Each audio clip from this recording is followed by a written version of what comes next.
안녕하세요. 작가 식탁TV 이 작가입니다. 아이들 긴 글 읽어 내려가는 거 힘들어하는 경우들 많죠. 그러면 보통 이제 어휘력이 부족하기 때문이다. 그래서 뭐 내용 이해가 힘든 것이다 해서 어휘력을 많이 언급하는데, 저는 오늘 이것을 하나 더 추가하고 싶은 게 있는데요. 그것은 바로 무엇이다? 바로 집중력입니다. 집중력에도 그 답이 있을 수 있다는 거예요. 집중하기 너무 힘들어서, 귀찮아서, 그 예가 바로 책 읽기에도 있는데요. 책 읽기 싫어하는 아이들, 책을 읽어 내려가는 긴 시간 동안 집중하는 게 여간 힘든 일이 아니다라는 거죠. 집중력이 부족하다, 집중하기가 너무 귀찮다, 여기에서 우리는 그 답을 찾을 수가 있다는 겁니다. 최근에 몇몇 학생들과 함께 영화 관련 수업을 진행을 했습니다. 아무래도 영상의 세대이다 보니까 책보다는 영화를 더 좋아하겠지 생각해서 영화 관련 이야기들을 풀어나갔습니다. 영화도 책이다, 글이 들어있는 책이라는 거예요. 영화 안에도 서사가 들어있고 장면들이 들어있고 대사들이 들어있고 많은 글들이 존재하잖아요. 다만 영상으로 포장되어 있을 뿐이다 라는 것이죠. 그래서 아이들과 영화 볼 때 상징하는 부분들, 장면이 의미하는 부분들, 어떤 식의 구성으로 서사가 펼쳐지는지에 대해서 여러 이야기들을 나눠봤는데요. 그랬더니 한 친구가 그런 이야기를 하더라고요. 선생님, 저는요 사실 영화 너무 길잖아요. 그래서 영화 보는 것도 힘들어요 라고 이야기를 하더라고요. 생각해 보니까 그런 거예요. 영화 보통 이제 2시간, 긴 거는 이제 3시간짜리 영화들 있잖아요. 아이들은 그 긴 시간 영화 보는 것 또한 힘들어 하더라는 거예요. 그 친구가 얘기하더라고요. 선생님, 저는요 그 짧은 영상 있잖아요, 짧게 편집되어진 그런 영상 보는 게 더 재미있어요 라고 이야기를 하는 거예요. 그러고 보니까 요즘 우리 아이 영상의 세대라고 하잖아요. 그 숏폼에 많이 길들여진 세대이다. 그래서 잘 정리되어 있는, 요약되어 있는 그런 어떤 영상들, 긴 스토리의 영화를 보는 것보다 사실은 그 뭐 유튜브를 통해서든 어떤 영상을 통해서든 짧게 요약해가지고 설명해주는 그 영상이 오히려 더 재밌고 더 즐겨 찾아보게 되더라는 거예요. 아, 이게 바로 영상 세대의, 숏폼 세대들의 특징일 수도 있겠다라는 생각을 해보았습니다. 어쩌면은 우리 친구들 진득하니 앉아가지고 긴 영화를 보는 것, 긴 영상들을 보는 것, 책을 읽어 내려가는 것 힘들 수 있겠구나. 그동안에 그 짧게 보는 그런 어떤 습관들이 어쩌면 우리 집중력에 또한 영향을 끼칠 수 있겠구나라는 그런 생각을 해봤습니다. 그래서 우리가 엉덩이 힘을 키우라고 하잖아요. 그 엉덩이 힘의 핵심은 무엇이다? 바로 집중력이다 라고 이야기할 수 있지 않을까 하는 생각이 듭니다. 제가 글쓰기 수업 진행하고 있잖아요. 저는 글쓰기 플러스 이제 발표하기까지 함께 진행을 합니다. 그러면 제 이 발표하기 수업이 어떤 식으로 진행을 하면요, 발표하기가 2가지 버전으로 진행이 됩니다. 첫 번째 발표하기 같은 경우는요, 아이들 칠판 안에다가 대략적으로 자기가 전할 주제의 메시지의 글들을 정리하고 그거를 소통하는 방식으로 이제 발표를 해 나가는 거예요. 뭐 질문도 던지고 그 주제의 흐름에서 벗어나지 않게 그 통일성을 유지하면서 같이 소통하면서 발표를 해 나가야 하는 거예요. 그러면은 집중력이 그야말로 필요할 수밖에 없다는 거죠. 그래서 아이들 경우 전에도 얘기했지만 발표하는 시간에 땀이 송글송글 맺혀 있다고 했잖아요. 머리를 쓰고 있는 거예요. 그 집중하기 위해서.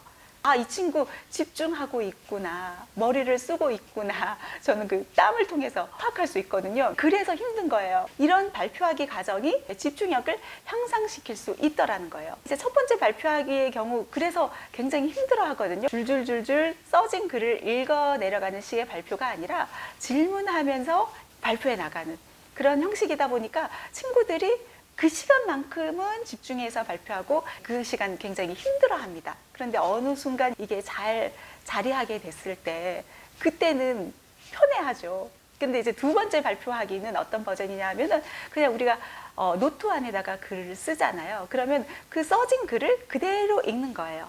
그러면은 친구들이 이야기합니다. 첫 시작할 때, 선생님, 이번 발표는 굉장히 쉬운데요, 그냥 써진 글 그대로 읽어 내려가기만 하면 되잖아요 하면서 굉장히 만만해 한단 말이에요. 그런데 그 친구들이 이 두 번째 발표 시간 또한 힘들어 하더라는 거예요. 막상 발표해보면.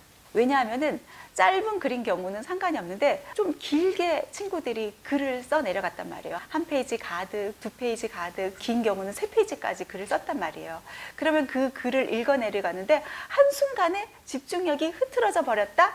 예, 그러면은 그 줄을 건너뛰어서 발표해 버리기도 하고 집중력이 흐트러져서 어디까지 발표했지를 순간 놓치게 되는 경우가 생겨나게 된다는 거예요. 그래서 친구들은 선생님 다시요 하면서 이 또한 쉽지 않네요 하면서 이야기를 하더라는 거예요. 짧은 것들에 익숙해진 우리 친구들 집중력이 부족할 수 있다. 그렇게 우리는 무엇을 길러줘야 한다? 엉덩이 힘, 집중력을 길러줘야 한다는 얘기입니다. 또 예를 들어 설명하면은 수업 시간에도 어떤 무언가를 설명해줘요. 그 설명 안에 사실은 답이 들어있어요. 그것들을 좀 힌트를 얻어가지고 어떤 정답을 만들어가고 정답을 써내려갈 수 있거든요. 그런데 그때는 고개를 끄덕끄덕이면서 알겠다고 이야기해요. 정리해봐 해가지고 시간을 준단 말이에요. 그러면은 친구들이 그 순간에 또 멍을 때리고 있는 거예요. 연필 세우기, 지우개 뜯기, 정리를 해나갈 수 있다고 했는데 딴짓을 해나가는 거예요. 그러더니만 나중에 왜 정리 안 하는 거야? 해서 이렇게 질문을 하면 모르겠어요 라고 이야기하는 거예요. 그 친구가 선생님 말에 집중 안 하고 딴 생각을 했다는 거예요. 그 순간만큼은 그냥 넘어간 거죠. 고개를 끄덕이면서 넘어가고 알겠다고 했는데 쓰려니까 집중을 안 했기 때문에 남는 게 없는 거죠. 머리에 들어온 게 없는 거죠. 그러니까 써나가지를 못하는 거예요. 그래서 저는 그런 친구들 같은 경우는 어떤 식으로 지도를 해나가냐면은 설명을 했을 때 고개를 끄덕인다? 그러면은 이야기합니다. 그래? 그럼 아까 방금 선생님이 한 이야기 설명해 볼래? 하면은 고개를 끄덕였던 친구들이 설명을 하지 못해요. 그런데 설명해 볼래? 이렇게 질문을 한 이후부터는 또 어떻게 아이들이 변화되냐 하면은요. 그 다음부터는 집중해서 듣는 거예요. 왜냐하면 선생님이 또 질문을 던질까 봐. 왜? 긴장하기 시작하는 거예요. 분명히 선생님이 방금 뭐라고 이야기했는지 설명해 보라고 얘기할 거야. 그러니까 지금 집중해서 들어야 돼. 해가지고 그 순간 집중해서 듣고 또 선생님 질문하면은 대답들을 해나가는 거예요. 집중력을 좀 높여나갈 수 있는 방법들 아이들과 이렇게 공부해 나가면서 우리 가르치는 선생님 입장에서도 그렇고 아니면 엄마표로 진행하시는 부모님들도 그렇고 수시로 질문을 던지는 것 또한 그 방법일 수 있다라는 이야기 해드리고 싶습니다. 저는 집중력이 굉장히 높습니다. 이게 언제부터 시작됐을까? 돌이켜보면은 20년 이상 방송 생활을 해오면서 그때부터 이제 이 집중력이 좀 단련되지 않았나 하는 생각을 해봅니다. 제가 데일리 프로그램 매일매일 하는 방송이에요. 그러면은 매일매일 그 정해진 시간 내에 방송 들어가기 일찍 전부터 MC들에게 원고를 미리 제출을 해야 돼요. 그러다 보니까 이게 정말 시간과의 싸움인 거예요. 거기다가 이제 시사 프로그램을 맡았을 때는 더한데요. 왜냐하면 시시각각 들어오는 속보들, 뉴스들 그것들을 또 정리해서 뭐 수정하기도 하고 하면서 원고를 제출해야 된단 말이에요. 그러면은 집중할 수밖에 없어요. 이게 정말 시간과의 싸움, 초침과의 싸움. 그래서 늘 긴장해야 되는 거예요. 정해진 시간 내에 원고를 제출해야 하기 때문에. 그 때문에 이제 사무실 안에 동료들 사이에서도 되게 오해가 좀 많았는데 왜냐하면 이제 시사 프로그램 방송하면서 특히 그랬어요. 그 순간에 집중할 수밖에 없거든요. 옆에 동료가 잠깐 뭔가 이제 묻고 대화를 나누려고 해도 물어봤는데 저는 이 원고에 집중하다 보니까 누가 뭐라고 이야기하는 것 또한 들리지가 않았던 거예요. 근데 이제 그 상대방 입장에서는 나를 무시하나 받아들이는 경우가 또 생겨나기도 하고 가족들도 그랬어요. 결혼하고 나서 가족들 또한 원고 작업을 집에서도 이제 원고 작업을 하잖아요. 그러면은 왜 내 말 무시해? 뭐 남편부터 시작해서 아이들까지 그러는 거예요. 막 속상해하는 거예요. 그래서 나중에는 아이에게 설명해줬죠. 엄마는 이렇게 뭔가 일에 빠져 있을 때, 몰입해 있을 때 소리가 잘 안 들려. 너희들을 무시하는 게 아니야. 그래서 엄마가 한 가지 부탁할게. 엄마가 이렇게 대답을 안 한다고 마음에 상처를 받지 말고 뭔가 할 이야기가 있으면 엄마 옆으로 다가와가지고 엄마 할 말 있어요 하고 툭툭 치면서 얘기해 줬으면 좋겠어 해서 부탁하고 아이들은 또 그 상황에 알겠어요 해서 아이들 또한 잘 받아들이고 그런 식으로 또 엄마를 이해하기 시작했고 이렇게 또 집중력이라는 게 몰입의 힘이 있구나라는 거를 아이들 또한 좀 알게 됐죠. 긴장감이 생겼을 때 좀 집중력이 좀 높아진다고 할까요? 우리 아이의 집중력을 좀 향상시킬 수 있는 방법은 없을까 하면은 집에서 그런 연습을 해 나가는 것도 좋겠다는 생각을 해봅니다. 뭐 독해 문제집을 풀더라도 타이머 있잖아요. 타이머 설정해가지고 정해진 시간 내에 풀기, 그 훈련들을 해 나가는 것 또한 좋은 방법이 되지 않을까 하는 그런 생각을 해봅니다. 집중력, 우리 아이들 공부함에 있어가지고 학습해 나감에 있어가지고 정말 중요합니다. 학습의 기초 체력이라고 할 수 있거든요. 나중에 시험장에서도 그렇고 결국은 집중력의 싸움일 수 있거든요. 아이들 집중력을 키워나가는데 뭐 운동도 있고 뭐 명상도 있고 여러 가지 방법이 있잖아요. 앞서서도 설명했듯이 발표하기라든가 책 읽기 아니면 글 쓴 거, 길게 쓴 글을 읽어 내려가기, 이 또한 집중력을 향상시킬 수 있는 좋은 방법일 수 있다. 아이들이랑 이렇게 수업을 진행하다 보면은요, 정말 집중을 못하는 친구들이 많습니다. 뭐 초등학교 학생뿐만 아니라 중학생 친구까지 선생님이 어떤 것에 대해서 이제 설명을 해주면은 귀는 흘려듣고 다른 엉뚱한 곳에 집중을 하기 시작합니다. 연필을 세우는데 집중을 하거나 혹은 지우개를 뜯는데 집중을 하거나 손톱 손질을 하는데 집중을 하는 친구들 등등 다양한데요. 아니 설명만 잘 듣고 그렇게 이해가 되면은 문제를 해결할 수 있는데 아이들은 귀는 딴 데로 흘려들고 엉뚱한 곳에 집중을 해나가고 있다는 겁니다. 그래서 이후에 이제 학부모님들께 이렇게 이야기를 해드립니다. 아이가 집중을 잘 하지 못합니다. 그러면은 어떤 답변들이 들려오냐 하면은요. 아, 그렇죠, 선생님. 집에서도 집중을 못해요. 어떻게 해야 될까요? 고민을 토로하시는 학부모님들이 계십니다. 어떤 학부모님 같은 경우는 아이가 너무 집중을 못해요 하니까 집중력 때문에 문제구나 싶어가지고 이제 바둑학원을 알아보고 있다고 하는 겁니다. 아, 바둑학원이 과연 답일까요? 바둑학원에 보낸다고 과연 문제를 해결할 수 있을까요? 집중력을 높이기 위해서 뭐 다양한 고민들을 하죠. 뭐 어떤 학원을 보내야 되나요? 혹은 뭐 집중력 높이는 어떤 영양제 같은 거 있나요? 혹은 뭐 운동을 해서 에너지를 좀 발산시켜야 하나요? 뭐 명상을 하게 하나요? 하면서 여러 온갖 것들을 생각하시고 고민하시는 학부모님들 많으시잖아요. 그런데 문제는 사실은 거기에 있지 않다. 학습적인 집중력 있죠. 공부 집중력에 있어서는 사실은 그 문제점을 다른 곳에서 찾아야 한다는 겁니다.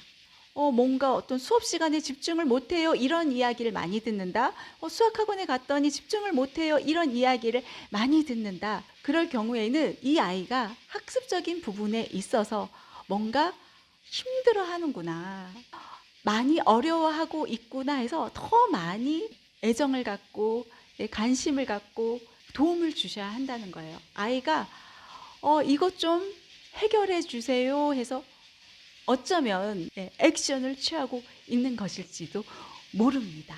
수업 시간에 학교 상담에서 아이가 집중을 좀 못해요 라든가 뭐 학원 상담에서 뭐 수학 학원에서 뭐 영어 학원에서 뭐 글쓰기 학원에서 아이가 집중을 못하고 너무 산만해요 이런 이야기를 많이 듣는다면은 우리 아이가 많이 좀 어려워하고 있구나를 파악을 하셔야 한다는 거예요. 왜냐하면 이런 친구에게 학습이 아닌 놀이가 주어지게 된다면 어떨까요? 이 아이에게 뭐 게임을 하라고 하고 오락을 하라고 하고 뭐 레고 만들기를 하라고 했을 때 뭐 유튜브 영상을 이렇게 틀어줬을 때 어떤가요? 오히려 눈 더 반짝반짝해지면서 높은 집중력을 발휘하게 된단 말이에요. 그러면 이 친구 집중력의 문제가 아니라는 거예요. 집중력이 높은 친구인데 뭐 집중력 영양제 찾고 뭐 바둑 찾고 그럴 문제가 아니라는 거예요. 그러면 이 친구는 도대체 무엇이 문제냐? 앞서서 얘기했죠. 학습적으로 어려움을 겪고 있습니다. 수학학원에서 유독 집중력이 너무 안 좋다 이런 이야기를 듣는다면 이 친구는 수학에 있어서 굉장히 어려움을 겪고 있다는 그런 이야기입니다. 뭐 글쓰기 학원에서 뭐 논술 학원에서 집중력이 너무 안 좋아요 하면은 어려워하고 있다, 힘들어하고 있다는 이야기입니다. 그럼 우리 부모님들 어떻게 해줘야 될까요? 이 힘든 시간을 이겨내게끔 오히려 더 시간을 투자하고 더 관심을 기울이고 더 많이 격려해줘야 한다는 거예요. 공부라는 것은요, 정직합니다. 그래서 이 로또 복권처럼 어느 한순간 거액을 뚝딱 가져다 주지 않는다는 거예요. 힘든 과정, 지루한 과정을 견뎌내야지만 이후에 어떤 좋은 결과를 가져올 수 있다는 겁니다. 자, 그래서 우리 부모님의 역할이 굉장히 중요합니다. 아, 아이가 힘들어 하는구나. 열심히 할 수 있게끔, 포기하지 않게끔, 계속 꾸준히 해 나가게끔 격려해주고 도와주셔야 한다는 거예요. 그렇게 해 나가다 보면은요, 어느 순간에 안 풀리던 문제가 풀리게 되는 거예요. 어느 순간에 이 문제는 이렇게 푸는 거구나 해서 문제 해결의 열쇠를 찾아가게 된다는 거예요. 그래서 아이는 이렇게 하면은 문제를 풀 수 있는 그 열쇠를 찾을 수 있어 해서 그 열쇠를 찾기 위해서 노력해 나가면서 그 재미를 알게 되는 거예요. 이게 바로 공부의 재미입니다. 그렇게 됐을 때 아이는 실력은 더 늘죠. 점점 잘해 나가게 되죠. 그러면은 그야말로 뿌듯해지고 어떤 성취감을 느끼게 되고 공부의 재미를 제대로 알게 된다는 거예요. 그래서 스스로 하나하나 엄마가 이제 걱정할 필요 없이 알아서 척척척척 공부해 나가고 집중해 나가게 된다는 겁니다.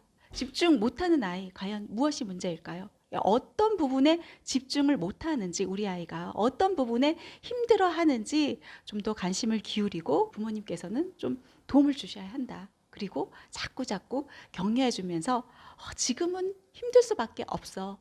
하지만 해 나가다 보면 분명히 너 지금의 이 과목에 대한 재미를 알게 될 거야. 너 잘할 수 있어. 하고 격려해주고 응원해주는 거 잊지 않으셨으면 좋겠습니다.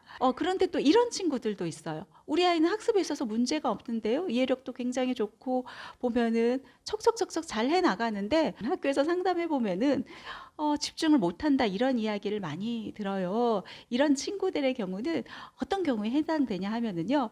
우리가 좀 선행을 달리는 친구들 있잖아요. 뭐 학원에서든 어디에서든 이렇게 선행을 달리는 친구들 같은 경우는 정규 수업에 있어서는 이미 아는 내용인데 해서 막 흘려듣게 되고 이거 나 다 알아 하면서 이제 자신만만해 하면서 집중을 안 하는 친구들이 있어요. 그래서 이게 바로 선행의 부작용이라고도 이야기를 하잖아요. 우리 친구들 공부에 있어서 가장 중요한 건 사실은 수업 시간 집중이거든요. 그런 부분들에 대해서 좀 아이와 잘 이야기하고, 왜냐하면 나중에 중등, 고등에 있어서 가장 중요한 게 뭐 쪽집게 강사님이 아니라 수업 시간에 집중하는 것이거든요. 선생님이 문제를 출제하잖아요. 이게 내신 잘 받는 비법, 수업 시간 집중하는 것이거든요. 아이들에게 수업 시간에 있어서 모르는 것이 나왔다고 해서 흘려듣고 도망가고 피하게 하는 게 아니라 그럴수록 더 귀담아 듣고 집중해 나가는 노력이 더 필요함을 좀 알려주시고 도움이 필요하다면 도움을 주는 거 잊지 않으셨으면 좋겠습니다. 오늘 이 시간 여기서 마무리하겠습니다. 감사합니다.